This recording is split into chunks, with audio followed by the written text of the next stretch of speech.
విదేశీ విద్యార్థులు ఆరోగ్య సంరక్షణ సిబ్బంది తమ దేశాల్లోకి అధిక సంఖ్యలో రాకుండా అడ్డుకోవాలని అమెరికా, బ్రిటన్ భావిస్తున్నాయి. వారి సంఖ్యపై ఆంక్షలు విధించాలని నిర్ణయించాయి. అక్రమ వలసలపై కొరడా జులిపిస్తున్న అమెరికా అధ్యక్షుడు డొనాల్డ్ ట్రంప్ యంత్రాంగం తాజాగా F1, J1 వీసాలపై వచ్చిన విదేశీ విద్యార్థులపై ఆంక్షలు విధించాలని, వారు అమెరికాలో నివసించే సమయాన్ని కుదించాలని భావిస్తుంది. దీనివల్ల ఆయా వీసాలపై అమెరికాకు వెళ్లిన 3 లక్షల మంది భారతీయ విద్యార్థులు ఇబ్బందులు పాలయ్యే అవకాశం ఉంది.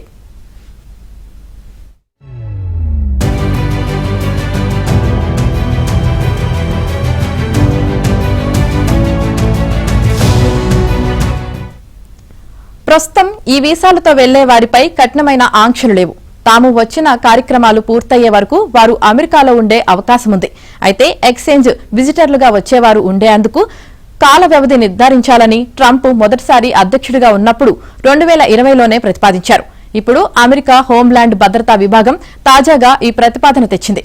ట్రంప్ యంత్రాంగం ప్రజాభిప్రాయం కోరకుండానే దీన్ని అమలు చేసే అవకాశం ఉంది. కొత్త వీసా విధానంలో భాగంగా యూకేలో ఈ నెల 22 నుంచి విదేశాలకు చెందిన ఆరోగ్య సంరక్షణ సిబ్బంది నియామకాలను నిలిపివేస్తున్నామన్నారు.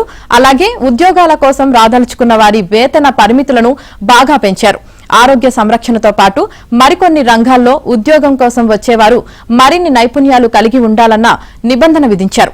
ఈ మేరకు కఠినతర వీసా నిబంధనలను పార్లమెంట్లో 3 రోజుల కిందట ప్రవేశపెట్టారు.